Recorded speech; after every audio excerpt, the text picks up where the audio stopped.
everyone, welcome back to my YouTube channel. I'm so glad that you guys loved my previous video.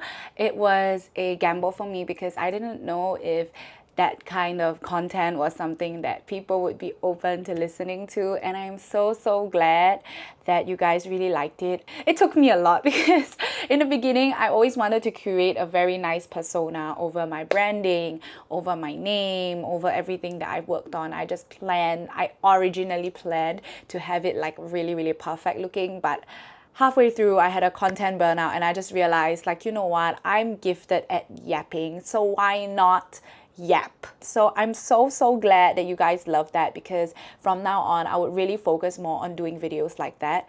Like I mentioned, my goal is just to help even one person, and that would mean the world to me already. So today I actually thought about a few topics that I wanted to talk about, but the topic that we're gonna go with today, my healing journey, and I'm gonna open up about all my mental health. I'm gonna open up about my journey towards where I am today, and I think that is a story that maybe a lot of people would be interested in.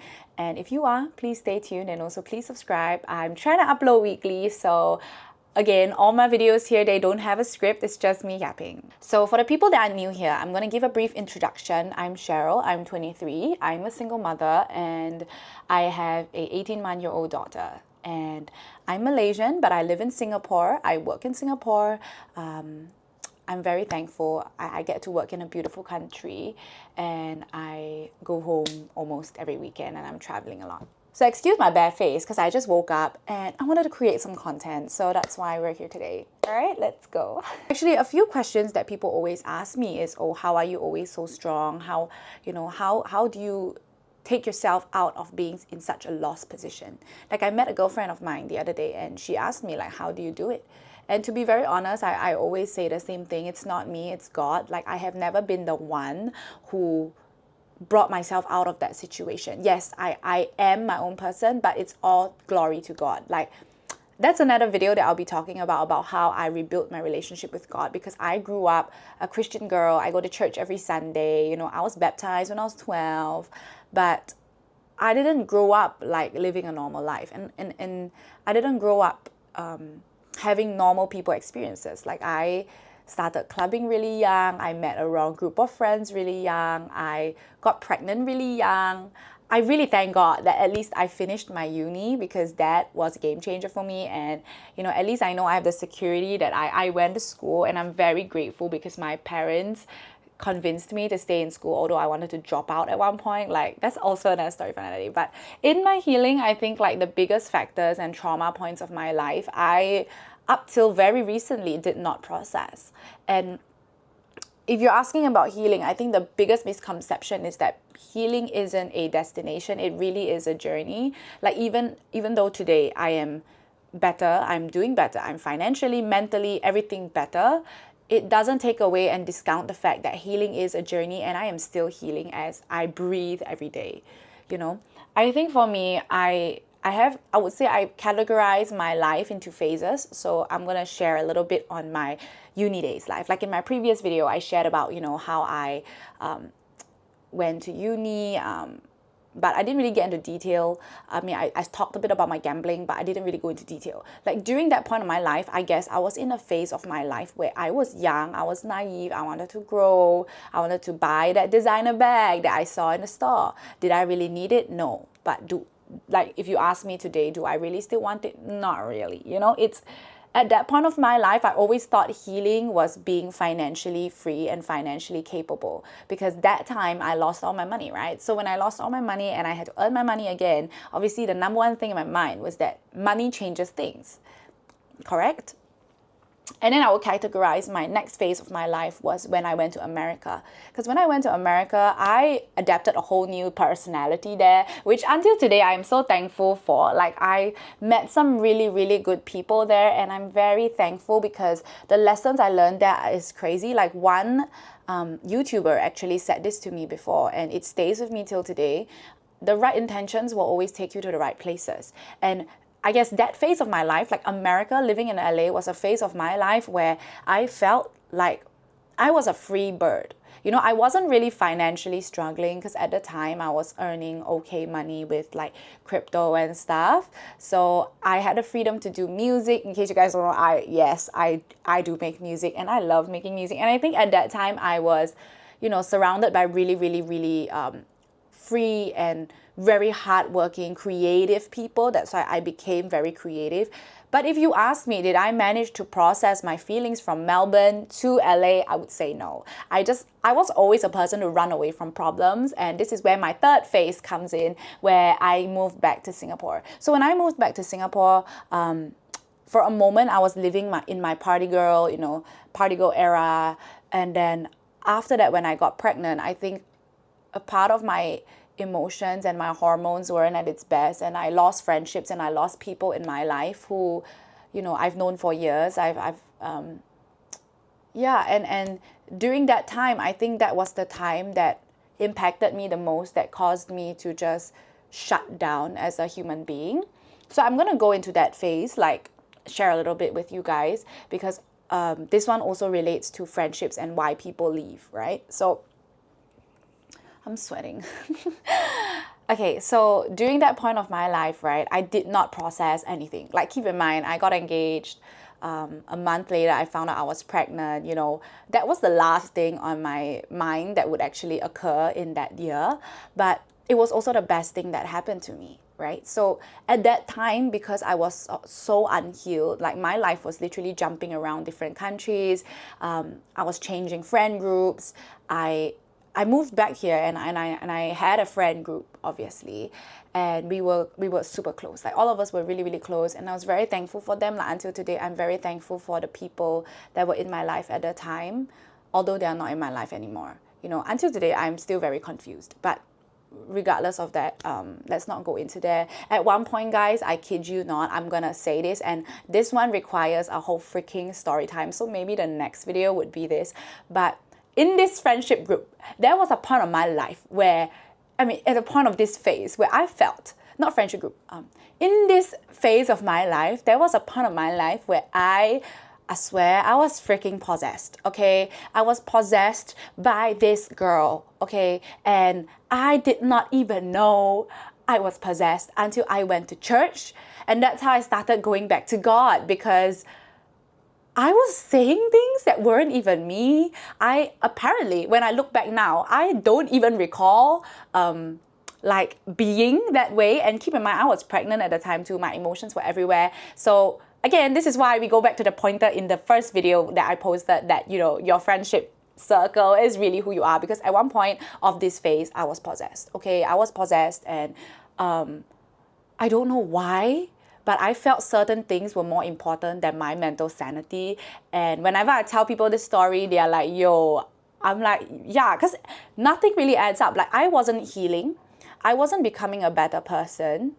I was becoming a worse person. And I was doing, thinking, and behaving in ways that I never thought that I would. It never aligned with my moral compass whatsoever, right? And during that point in my life, I was just so lost. So keep in mind, during my pregnancy, I was not only going through a pregnancy, I was going through grieving of friendships, struggling through my relationship, my marriage, and getting possessed by this girl. Like, I kid you not, okay? I'm not even exaggerating. I don't know how to put it, but it was in a very, like, not possessed, but I guess like I was being very heavily controlled by this person mentally. But again, I went to read into that and the conspiracies, right? And I read about it. It actually only, like, if you are in a bad mental state and you are not in a state where you are strong with your faith, you are not you're not like secure with yourself, that's when the devil does things like that to attack you. And it took me a really long time to process this that happened to me. Until today, I've officially processed it, but it still like makes me think from time to time, how evil can some people be? But anyway, that's besides the point. So during this part of my life, I didn't heal, and obviously I was mentally not in the right place, and I'm not gonna lie, my pregnancy, although my first half of the pregnancy, I was miserable, and I was so upset with myself and so guilty, because I felt like I wasn't being good enough as a mother because I was going through like thoughts in my head. Only during the second half of my pregnancy, that's when I started going to church. I started going back to God. I started finding like peace within the Bible, peace within prayer, peace within worship. And that's where, for some reason, I just woke up from this, like, I don't know, possession or something. I remember I went to church on a Sunday. It was a Saturday. It was a 5 p.m. service. And the moment I walked out, I felt so free. And that's when I was like, yep, I was possessed. I was possessed 100%, and I guess in LA also I had experiences where I went into like, palm reading and all of that, which it made me believe that my achievements were because of anything else but God, So that was a factor in my spiritual journey that I was going through. And during that point of my life, this phase, guys, phase 3 was one hell of a ride, because the moment that I gave birth, I realized nothing else matters to me but my daughter. Like, nothing else matters to me but my daughter. And that was when I started putting myself first. Obviously, during my confinement, after that, we had to stay at a friend's house for a while, and I was a mess. Like, I was tolerating things that I did not deserve, and I was like tolerating, in a way I was ignoring and closing a blind eye on being treated the way that I wasn't deserved to be treated. Like, I was treating myself badly as well for putting myself in situations like that. So obviously, it was pretty tough. But at the time, for me, all that mattered was my daughter, and I just wanted the best for my daughter. So moving on, after that, we went into phase 4, which was when I left everything behind. I left my marriage, left friendship groups. I just cut off people. I mean, I didn't say like, oh, you're not my friend anymore, but I just stopped replying them. I stopped answering. I just set boundaries, and I just focused on making enough money to provide for my daughter, right? And I just focused on people that actually mattered. And that was when I felt, oh, I'm doing great. Everything is fine now. I'm okay. I don't need anyone. I'm okay. No, that was when actually I freaking crashed and I broke down, because that's when all that few phases of trauma jumped onto me, just like, and I just, and I just broke down. And that's when I went for therapy. And I realized, that all along I thought if I walked away from a situation, or if I walked away from people, and if I moved countries, I would be okay. If I ran away, I would be okay. But during that moment when I broke down was when I realized, no, I'm not okay. I have so much trauma. I have so much healing that needs to be done. And I told myself, no, I'm really going to make a change. So every day I practice, because I practice writing in my journal, like I mentioned, and every day I prayed and prayed and prayed. And whenever I pray, I didn't ask God to give me like the richest of the richest or whatever. I just asked God to give me peace and a good night's sleep, because that's all I needed. I couldn't sleep because of all this like trauma. And I'm so grateful because I started having people come into my life, although I have my boundaries set as high as the Great Wall of China, that genuinely had my best interest at heart. And until today, I am so grateful, because there was a point of my life where I felt like I was not good enough of a mom, because I couldn't do what I could. And I started to question whether, all the things that I did was deserving of me to be a mother. Because I never ever want my daughter to go through what I went through. Like, I want her to be in a happy family. I want her to live a good life. I want her to go to a good school. I don't want her to grow up going through what I went through. I mean, yeah, hardships are good, but not a shit ton of trauma. It's like getting possessed. Okay, anyway. After that, I told myself that I will work on my healing day by day, and I will not like stress myself out over it. And when the time is right, I will share. So I felt like today was the right day to share. And a lot of people always ask me, like, how do I pick myself up again? And my answer is the same. Like, you have to want to pick yourself up. You are the only person that can save you. And this was a hard truth for me to learn. I am not able to love anybody if I don't love myself. And a really good friend of mine told me, he said this to me. He said, Cheryl, if you can't love yourself? How are you going to ever love anybody around you? How are you going to ever accept love around you? You know, it's like people are trying to be there for you. People are trying to help you through your journey. And if you don't even love yourself, you won't even have the capacity to let these people into your life. And I think that is something that changed my mindset completely, because I realize a lot of you guys now who are going through something similar, you guys probably feel like, oh, no, but I need to protect this. I need to make sure this person is okay. But the truth is the most important person that you should be working on is you. Because if you are unable to love yourself, you are not able to love anybody around you. And I really hope that if you're going through a period of your life where you just lost everything, you know, I have people in my community, because I have a Telegram chat, right? And I have moms who watch my live streams and all, and people who DM me telling me that, you know, they recently left their marriage, they are single parent, they are single moms, single dads. How do they move forward from this, you know? And I think as a mom, the biggest factor is that you have to stop letting things and situations that are not a part of your alignment and your future that you're going to create affect you, because you are the epitome and you are the front face of your family. And I feel that for me, when I was going through a shithole, I looked at my daughter and I said, no, I am gonna make my life better so that she doesn't live a life like this at all.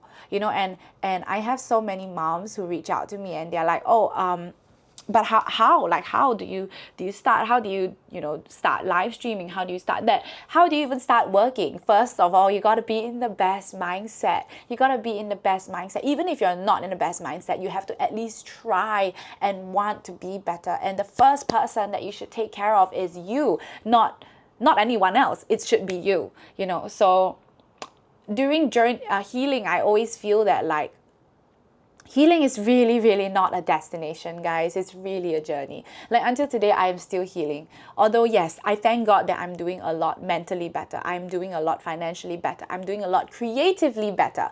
But that does not mean that my healing is done and I'm great to go and do TED Talks and I'm great to blah, blah, blah. But it's more of a journey, and that's why I really thought about it, whether I wanted to share this journey with you guys. And I realized that this is something that is so important to me because I genuinely enjoy yapping.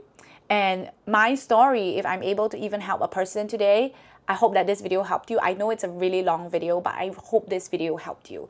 And please know that like tough times don't last and tough people do. So even if right now you feel like you are lost, you are genuinely lost, my advice to you would be take a step back, put your life into phases, categorize them, and address these problems. Imagine when you address this, imagine yourself talking to a younger version of you and actually healing that younger version of you. It's like healing that inner child, you know?